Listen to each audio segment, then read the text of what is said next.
es el Proyecto Rafa, más de tu iglesia. Y hoy te presentamos 20 datos sorprendentes de...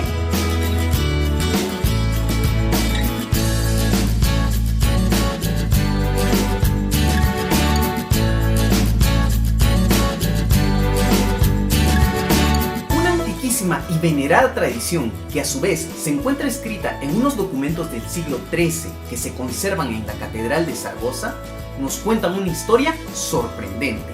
Después de la ascensión de nuestro Señor Jesucristo, los apóstoles salieron a predicar el Evangelio con el poder del Espíritu Santo por todo el mundo conocido.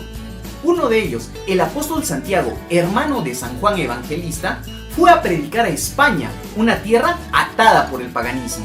Como aquella tierra se resistía al Evangelio, el apóstol Santiago, junto a unos pocos discípulos, se sentía algo desanimado. La noche del 2 de enero del año 40 después de Cristo, Santiago, con unos discípulos, se encontraba caminando junto al río Ebro, cuando oyó voces de ángeles que cantaban Ave María, gratia plena, y vio aparecer a la Virgen Madre de Cristo de pie sobre un pilar de mármol.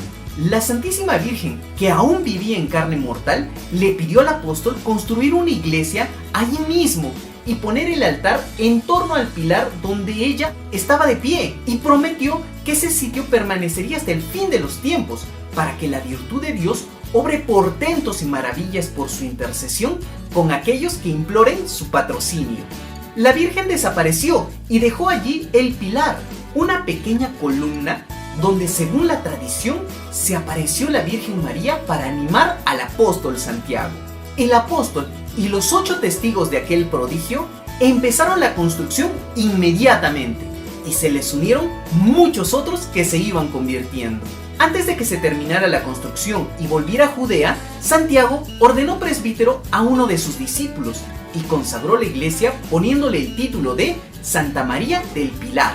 Esta fue la primera iglesia dedicada a la Virgen Santísima por medio de uno de los apóstoles más cercanos a Jesús. A diferencia de otras apariciones, esta es una extraordinaria venida de la Virgen María durante su vida mortal, es decir, cuando aún vivía en Palestina. Un testimonio que corrobora esta tradición data del siglo IV y se trata del sarcófago de Santa Egracia, que lleva inscrito en bajo relieve la aparición de la Virgen del Cielo al apóstol Santiago.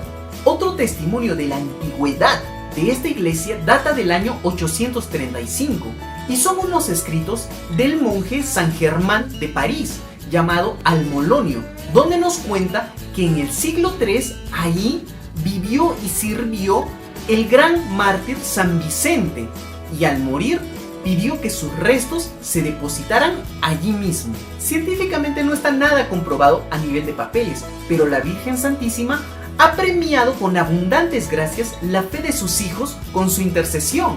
Uno de los más famosos es el milagro de Calanda, donde en presencia de muchos testigos, la Virgen restituyó la pierna amputada al mendigo Miguel Pellicer en el año 1637, con la certeza histórica del acta notarial que lo atestigua. Otro prodigio de la intercesión de la Virgen se dio el 3 de agosto de 1936, cuando 4 bombas fueron arrojadas sobre la Basílica del Pilar, y aunque se comprobó que estaban cargadas, estas nunca explotaron y hoy se exhiben a los lados del camarín de la Virgen. La columna o pilar que la misma Virgen trajo en su aparición cuando pidió que se construyera el primer templo mariano permanece ahí hasta nuestros días.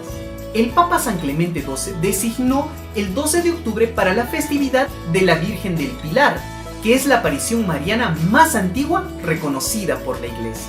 Sin embargo, desde muchos siglos antes se celebra en toda España la dicha de haber tenido a la Virgen Madre de Dios en su región cuando todavía vivía en carne mortal.